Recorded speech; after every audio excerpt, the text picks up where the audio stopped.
hockey fans, are you ready to brave the wild with me, your host, Paladino Joey, or Joey Awajan? Brave the Wild is available on all of your favorite podcasting apps and, of course, on the Hockey Podcast Network. Thank you, Dylan and Kyle, once and always for having me on there, coming in out of Vancouver, British Columbia.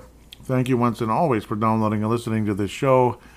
I wish I could be on here with better circumstances, but unfortunately so. This is going to be a Brave the Wild episode that doesn't really talk about the Minnesota Wild.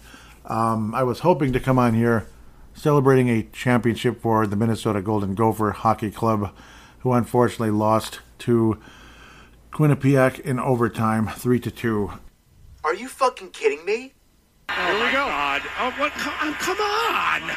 That's right, the national championship game. The Minnesota Gophers, I figure might as well do this anyway. I mean, I was going to do a show for sure if the Gophers won, and I was pretty much like, nah, if they lose, the hell with it. But, I guess I'll do something, maybe a little conversation, I guess, and I don't know, might as well get off my chest now rather than bitching and moaning on the next episode when we talk about prospects and all that.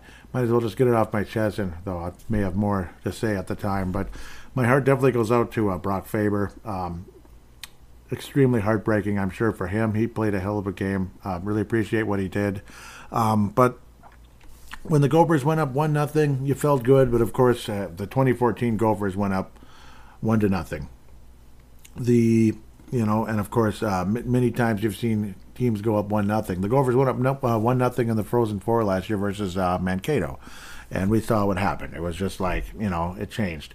But this time around, the Gophers went up 2-0 after a great play by Brock Faber, kind of putting the puck off the wall, so to speak, and then Nelson was able to finish with a quick kind of deflection after the bounce, son of a ricochet. It was like, all right, 2-0, this is great. So you felt like $1 million going up 2-0, but then the crappiest part of all is the fact that the Gophers never scored again the rest of the game. This game is fucking horrible! First of all, I want to apologize for maybe me flipping out on Twitter the way I did. I didn't really lash out at any person. I didn't really lash out at any person on Twitter or any player or a coach necessarily or anything like that. Just furious at how things finished off in this one. I don't know. You go up 2-0 against a defensive-minded team, and it's like you just kind of went in a shell after that. And it was kind of like Donna shell defense in a sense. But then again, not necessarily. The Gophers defensemen were blocking shots. Lacombe gave everything. Faber did a hell of a job. Even some of the great offensive players did a great job playing defense. But the problem is they just could not get anything going. That top line just never could finish. They just simply couldn't finish. And as the game progressed into the second period and into the third, things seemed okay in the second period, but clearly Quinnipiac had taken it a bit to the Gophers some more. You had a 1-0 lead after the first period, a 2-1 lead after the second as the teams exchanged goals. The Gophers went up 2-0, like I said, and then Quinnipiac finally scored, which again, the Gophers would never score again, little did we know. But you figure, okay, well, if you win 2-1, you win 2-1, or maybe you get that empty net goal that wraps things up. But that empty net goal was never meant to be. It just never happened, which was really frustrating. Almost like we were the reciprocal of Maine, in a sense. Not really, though. Not the way this game was played. That game was kind of more of a 5-on-5, or executing on the power play. It was a different game. It was a totally different game at a totally different time, to be quite honest. You just kind of saw back and forth hockey with Maine and Minnesota. This was not back and forth hockey. This was the puck in our zone. Like, it felt like 85-90% of the game, pretty much from about the midpoint on. And the third period was, I don't know. I mean, for one of the great offensive teams in NHL history, okay, what am I talking about? One of the great offensive teams that the Gophers have ever had, anyway, is, I'm looking up at something, so I apologize. Just could not finish. They just could not finish. And honestly, there was no real aggressive play. And you understand, yeah, okay, fine. You want to protect the lead. You want to protect the lead. You want to play to not lose. But playing to not lose often winds up losing. Playing to win is winning. playing to win, which is what Quinnipiac did. They were constantly on the attack, They had enough faith that they would get the stop. And guys like Nyes just could not get it going. The Quinnipiac defense was phenomenal on him. Quinnipiac goalie was pretty damn good the whole game because obviously, well, it is what it is. And Cooley couldn't get anything going. Then he loses his Cooley late in the game. Kind of the stick gets tangled up with the Quinnipiac player. And then, unfortunately, the penalty was called only on Cooley. It probably could have been on both players. Cooley probably took it a little too far, which ended up selling it for the Quinnipiac player, not for him. Great. And then next thing you know, Quinnipiac's on the power play. The Bobcats, not the Wildcats, but the Bobcats go on the power play with, like 3-4 minutes left in the game. And, the Gophers continue to face an onslaught, continue to have to block shots, continue to have to get the puck away out of danger, as they called it, because that's exactly what it was, away from the net as quick as possible. Close was able to, stop the puck, freeze the puck over and over and over again. The Gophers had settled for 100,000 icings, basically, in this game. It was unbelievable how many icings we had, just trying to get rid of the puck and ice it, so we had to have a face-off. And then Quinnipiac just kept getting better and better. Guys like Gaff and all that just continued to win their face-offs, and just you could just feel the tide turning more and more and more and more and more and more and more and more, and it just felt, okay, when are the Gophers finally going to break loose and score like they did against Boston U, like they did against St. Cloud State, like they did against Canisius? Where was it? It just never frickin' came. It just never came. And it just kind of kept feeling more and more and more like it was kind of like Union, but with way better defense. Otherwise, Close would have been absolutely fried if he had a soft defense in front of him, like, say, people like, Mike Riley.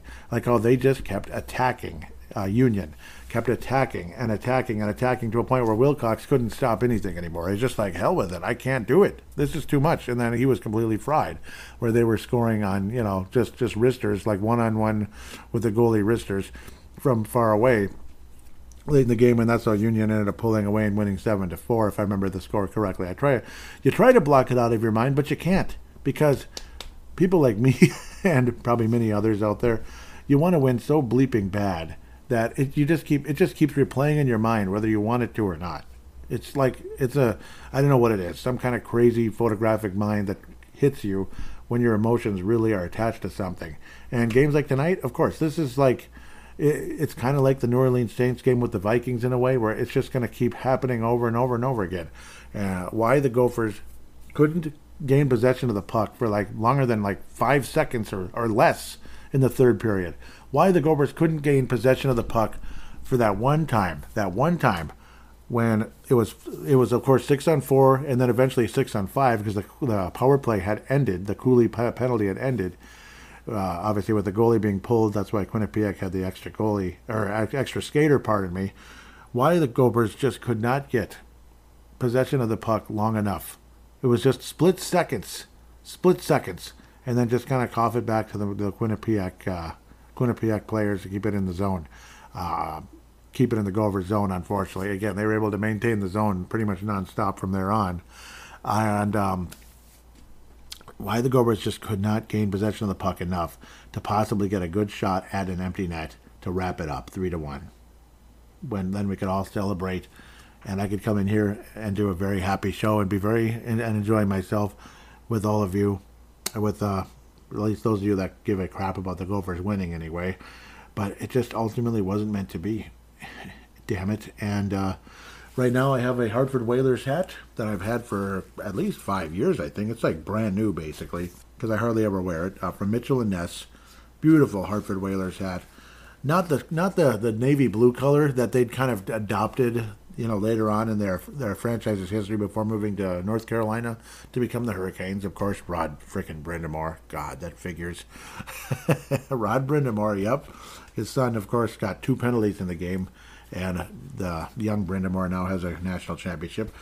But it's for the state of Connecticut, and I'm sure many Hartford Whalers fans that, they went through the little team that couldn't, basically, is what a lot of people called the Hartford Whalers. I love the Hartford Whalers, and maybe that's why I kind of had grown an attachment to the Quinnipiac Bobcats over the years. So I'm not coming out of this game hating Quinnipiac. Like Union, I hate them with a passion for that stupid game. The New Orleans Saints. Like, how many of us want to say a kind word about the New Orleans Saints since 2009? I was a Saints fan before that. Not like a real fan, but like a closet. I've always kind of liked the Saints. I like their color scheme. I like and gosh, now they have Drew Brees. This is cool. And then after that game, it's like, go to bleeping you-know-where, never come back. Damn it, I hate you so much. That's basically the New Orleans Saints.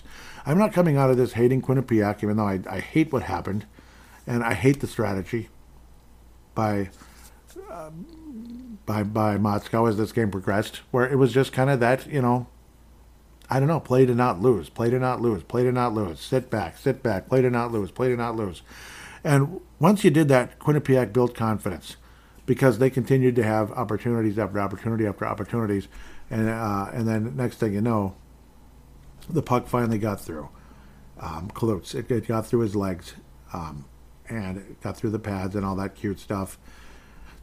And Graf was able to finish on that one. He's, of course, the leading scorer for Quinnipiac. And then you just left like you can't freaking believe what just happened.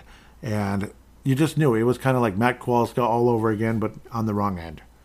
Skylar Brindamore, by the way, is the young Brindamore of Rod Brindamore, of course, who had a hell of a career with teams like Philadelphia.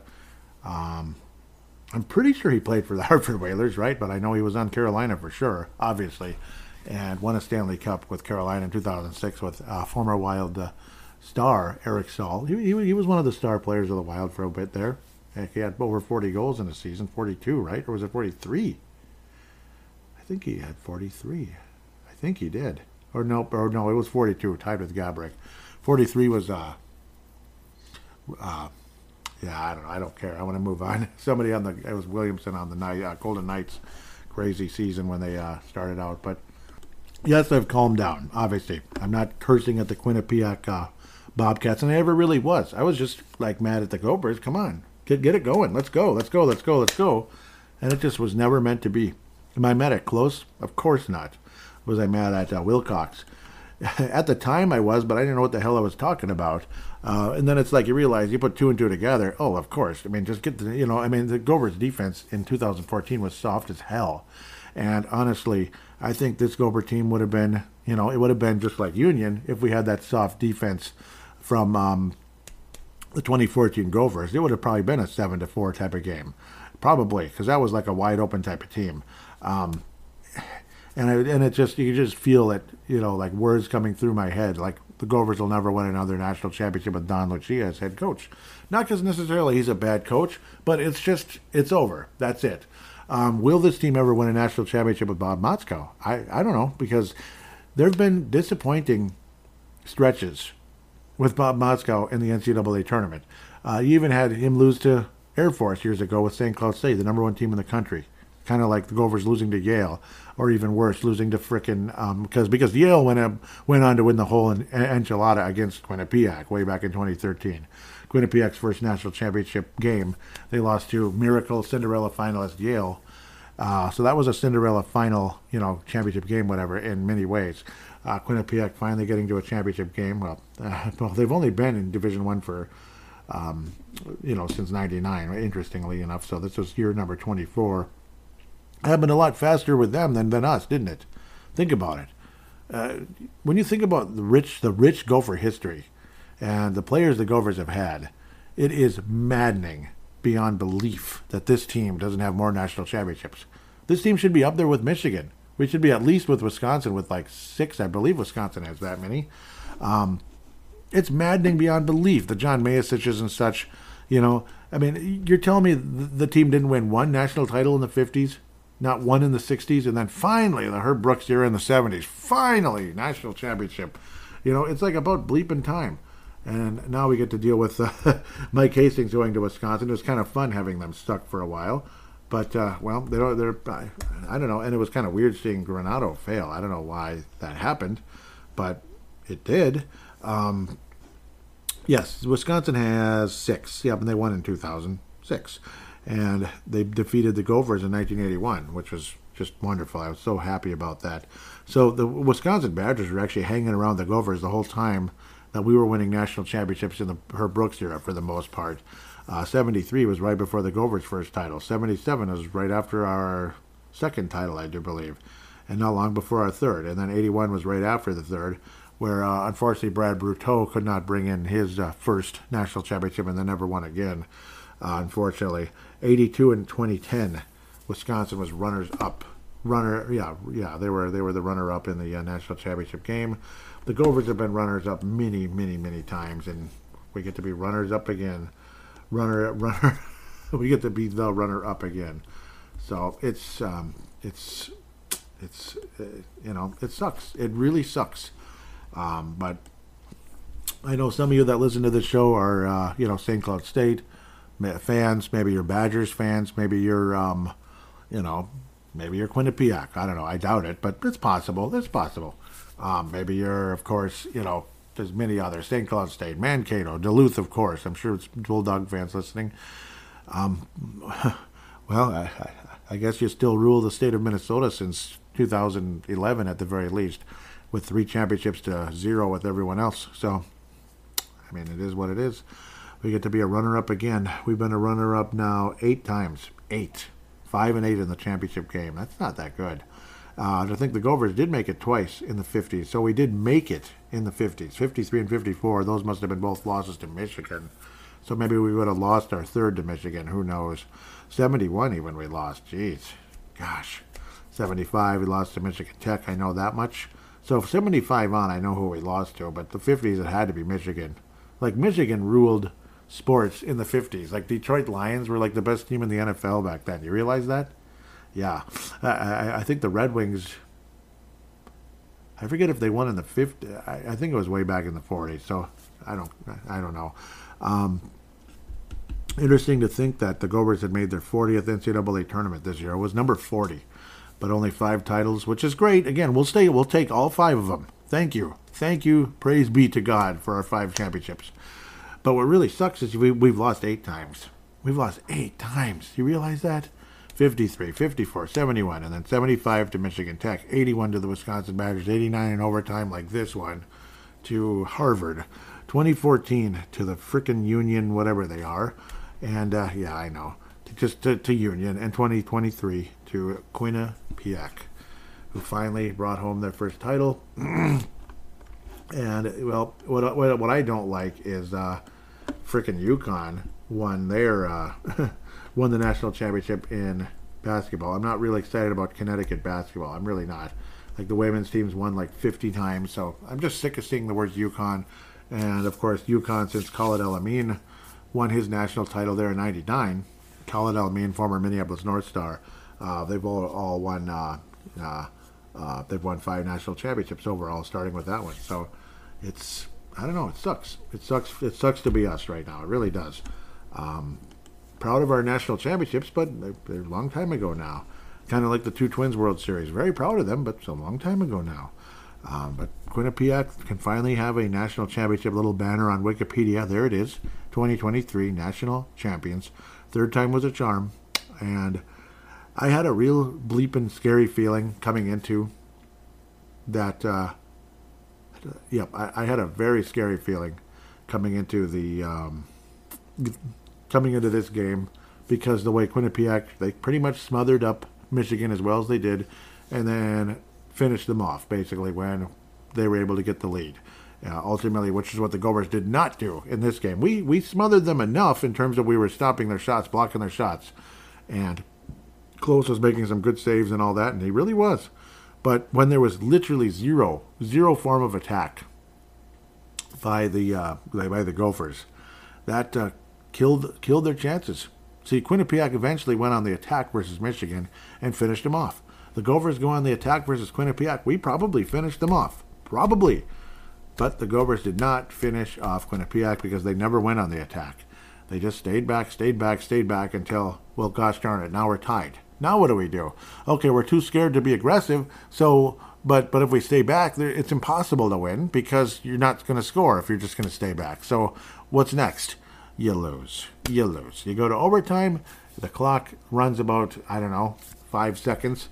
And the goal is scored, and woohoo, wahoo, wahoo. Yay, we're so happy. I'm so thrilled about it. No, I'm really not. I was freaking pissed. But, again, what am I going to do? What are you going to do, right? And there it is. That's the end of it. Jacob Quinlan, we're happy for you. Finished us off 3-2 in overtime. Brock Faber, no national championship. Watch, he says, screw it, I'm staying one more year. I'm not coming to the Wild, but I don't think so. He would be a senior next year if he were to do that, but I don't know. Who's to say this team's going to be back in the national championship game? Love what Bob Moskow's built. It's a very, very fun team to watch, but they weren't really fun to watch tonight. They just weren't. They were fun to watch for a little while, but then when it just started to turn into a grinded-out game, everybody kind of knew. Quinnipiac is probably going to come out on top if it stays this way. And it did. The fact that they only lost 4 games this year, again, and to be quite fair, like I talked about many times in previous Brave the Wild episodes, in the second, late in the second segment, so to speak, that, pardon me, that Quinnipiac was number 1 all season. It was just like at the last second, okay, Minnesota's number 1, Quinnipiac, you're number 2. Take your place, Quinnipiac. So it was kind of a threat all this time. I do believe Quinnipiac, if I remember correctly, back in 2020, was ranked super high as well before the whole, pandemic shutdown. I believe they were, and I remember thinking, man, they might have had a chance that year. So I'm curious. I'm going to look that up real quick on the fly here because I think they were. Yeah, that was this year. Okay, so that's not going to be right. No, I got to fix it. It always yep. There we go. It always jumps ahead to the wrong year. Oh, well, yeah, Minnesota Duluth. Okay, so they might have three-peated. That's who it was. It was Minnesota Duluth might have three-peated. I remember thinking that. Quinnipiac was 8th. The Gophers are probably way, way down because we were still kind of coming out of our arse, our proverbial arses around that time. Where were we? Were we even ranked? Jeez, Minnesota Duluth. Yeah, they were like heavily favored, I think, to go for a three-peat. They would have been like Michigan in the 50s. Huh. Well, yeah, even Cornell was number 5. Wow. Interesting. The Gophers weren't even ranked. God. But I remember, yeah, I guess that doesn't surprise me too much because during that time, the Gophers would beat really good teams, but then lose to Ferris State or something. And that's why we were ranked so poorly. And those are the final years of Don Lucia and the early years of Bob Motzkow. It was kind of the same story. Like, why do you keep losing to these bottom feeders? So you could win against the Minnesota State. Maybe you could beat Duluth, which would be a miracle. Or you could beat St. Cloud State. You could beat North Dakota or whoever like that. And you don't even move up in the ranking at all. It was like, what the heck? Because you lost to Ferris State. That's why. So interesting how that all works.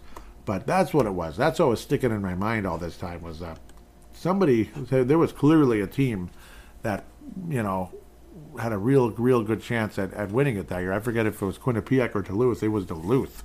They had a real chance of winning a three-peat, and that was not meant to be at the end of the day, yeah, if I remember correctly. So, well, Duluth did get 2 in a row. Woohoo, we're happy for them. And you move on from that. Yeah. And then you got to see, I don't even know anymore. You got to see frickin' Massachusetts win, which was cute and everything. And then you saw frickin' Denver win. So, woohoo. You got to see Denver win last year over Mankato. That was awful, but that's how it goes. We're happy for them. I better read an ad. I think it's only fair that I do. I mean, I'm on the Hockey Podcast Network, and okay, it was in this thing, not that thing. Okay, so this is golf related. I guess that's totally fine since we're going into the Mostas and the final and all that.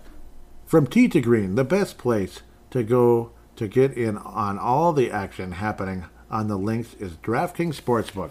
This week, new customers will receive an odds boost to add all plus 1,000 to any pre-tournament wager up to $10 on any golfer to win.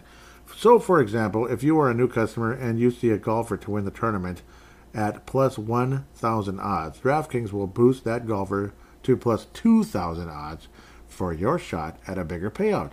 DraftKings will be featuring parlays and odds boosts all tournament long. So be sure to check the DraftKings Sportsbook app every day before the tournament starts to see what they have in store. So, yeah, I mean, keep an eye on all these guys. Of course, I'm sure a lot of you are hoping for Tiger Woods, maybe, but I don't know, others are like tired and moving on. But, what the heck, what the heck. But, yep, obviously, again, it's something to look forward to as we head into the final stages and all that. But Tiger Woods is probably not, from Tiger Woods, not somebody you'd want to bet on at this stage of his career.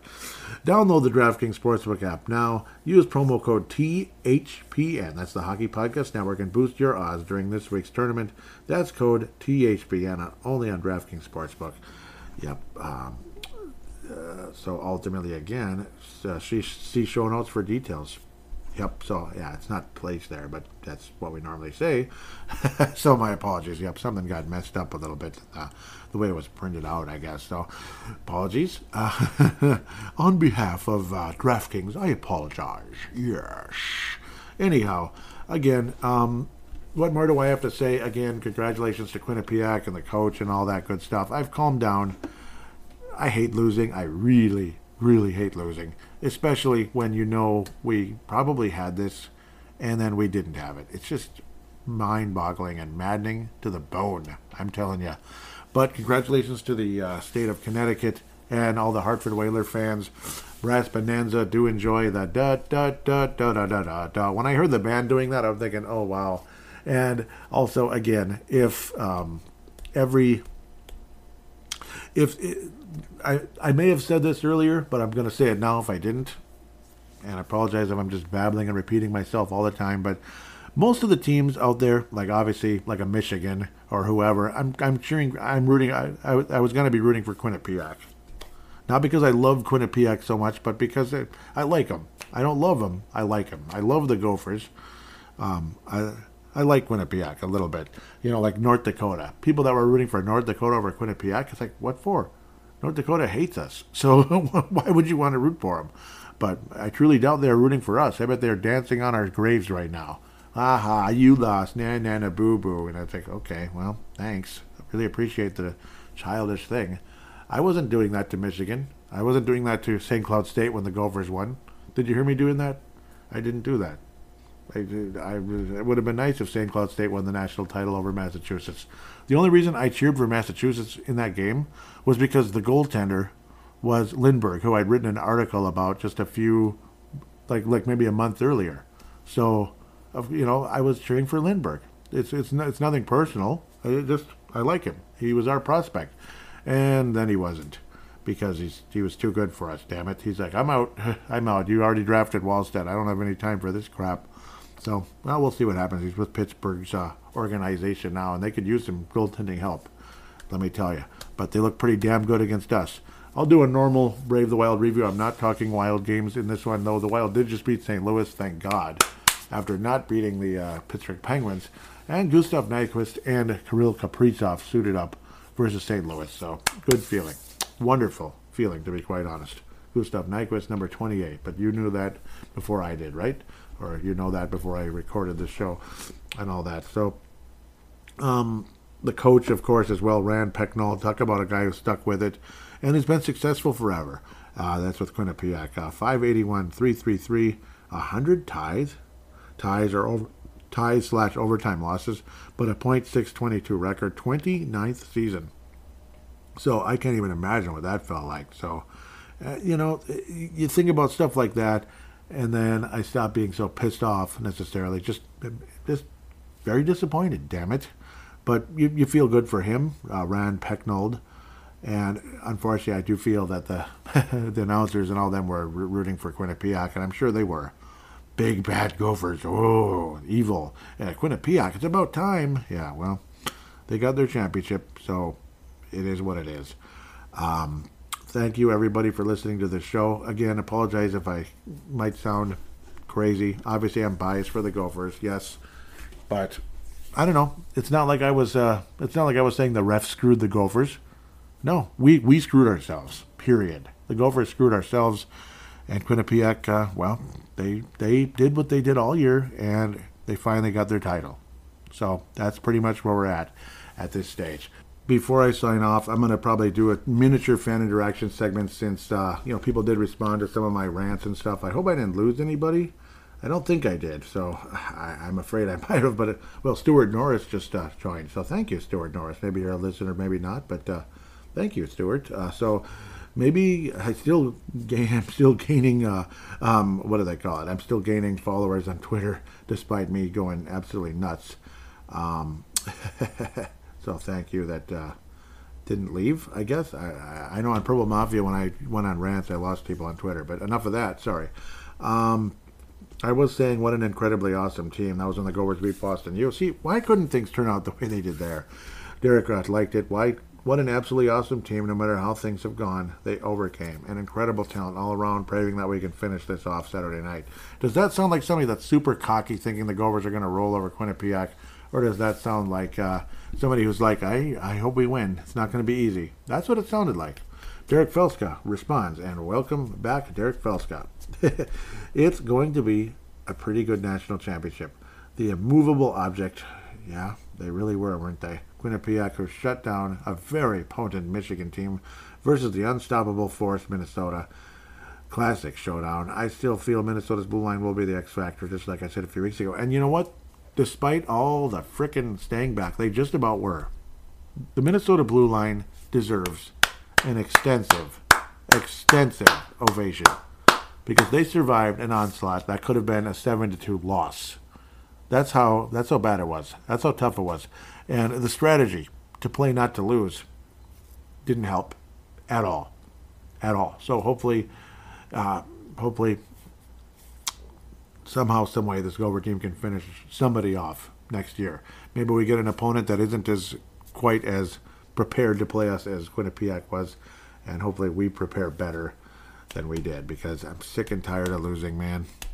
Sick and tired of it. It's going to be a 21-year drought now, and it is what it is. I mean, Quinnipiac, obviously, they just started in 99, and I already talked about that. So there's a couple more. I think even Derek might have responded. Yeah, we went kind of back. Yep. Yes. The Gophers let it stay a one-shot game too long. Give Quinnipiac credit. Logan Cooley had no time and space at all, and he was getting annoyed. Yes, that's exactly what happened. And, yep, these are 100% accurate. Nice. Couldn't win one-on-one, which is pretty rare. Yeah, that shut down the top line. Yeah, you nailed everything there, Derek. These are private messages, but it's not like, oh, boy, don't tell anybody what Derek said. It's not like that. So there's nothing private here. You nailed it. You nailed everything here, Derek. It's exactly what happened. Nyes couldn't win one-on-one over and over and over, and Cooley couldn't do anything, and then he lost his Cooley. And now they'll all just leave and woohoo, yay. Luckily, hopefully, we'll get something back. We'll get some new players to reload and hope for the best. But am I overconfident this team's going to come back and kick everyone's ass next year? Of course not. Of course not. We waited 9 years, and we stunk not too long after we lost that national title game to Union. So, of course not. I typed up TV off, bleep that bleep. That was the cheapest BS I've seen in my life. We didn't even get 5 seconds. And I don't mean the whole game. I mean the overtime. It was like, what the heck? I was like, and I was more mad at us. Like, how do you bleep that up that bad? Derek Felska again says, Gophers sitting back in the third will haunt them. Oh, well, Faber's feeling horrible. Whole team, really. And yes, they are. Derek continues, says, it worked out okay in the second. Yeah, because I was pissed off about the sitting back, right? I said, yep. Derek said, well, that was quick. Poof. And I said, bleeping horrible. Derek, yep, that's where the Gophers sitting back in the third will haunt them. Oh, well, Faber's feeling horrible. The whole team, really. And I said, they played like freaking cowards. It made me really upset. And then Derek said, it worked out okay in the second, but Quinnipiac would get more desperate and Minnesota sat back even more. Exactly what happened. I was saying the third period was just awful. It's definitely going to haunt them forever. Tom Hayen says, that's on the coach, 100%. And I'm like, yep, yes it is. It is on the coach, because who told them to sit back? The coach. Derek posted up an interesting thing real quick. So we have a tiny bit of Minnesota Wild information here, dating way back to when the Gophers were national champions, like before that even, like way before when Lucia just took over, because this has to be the beginning. Lubomir Stekarich, yeah, and Richard Park and all them, and Brad Brown. Yep, it's a picture of, Richard Park, Stekarich, and Brad Brown. Lubomir Stekarich wasn't here very long. I think like 2 years. So, yeah. Anyhow, Derek says one of those players was a Minnesota Wild team captain multiple months back in the Lemaire years. Guess who? I guess Brad Brown, and I'm pretty sure that's who it was. Yep, and Derek liked it, so that means that's probably who it was. Yeah, because I remember Brad Brown being a captain for an extended period, so that's got to be it. Final thing we can wrap up with, Chip Scoggins was saying that third period will haunt the Gophers for a long, long time. Can't sit back in a shell, and play on your heels for 20 minutes. Just a brutal way to lose. Yep, amen. I didn't even click like on it. Sorry, Chip. Oh, no, that's my tweet. I don't need to like my tweet. Okay, yep, I did like his. Chip Scoggins, yeah, I mean, that's perfect. Perfectly said. So, all I got to say about that. So, again, now I'm going to sign off. Wishing you all of... Now I'm going to sign off, right? Going to wish you a wonderful week. Happy Easter. And we'll talk to you on Thursday.